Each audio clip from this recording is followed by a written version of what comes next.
अगरतला में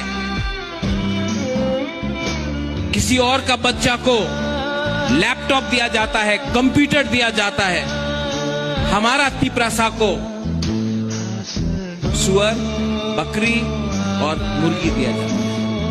आज मंत्री का बेटा, एमएलए का बेटा, बीजेपी का लीडर का बेटा अंग्रेजी मीडियम स्कूल में शिक्षा मिल रहा है और तिपरासा को बोलता है इंग्लिश में परीक्षा मत दो। ये सबका साथ सबका विकास नहीं है। आज हानि बुसा को वीसी इलेक्शन नहीं कराकर हमारा गांव में मजबूर करके गरीब करा दिया और जो पैसा आपका विलेज काउंसिल में आने का बात था, जो रंग आपका बच्चे का अधिकार के लिए था, वो रंग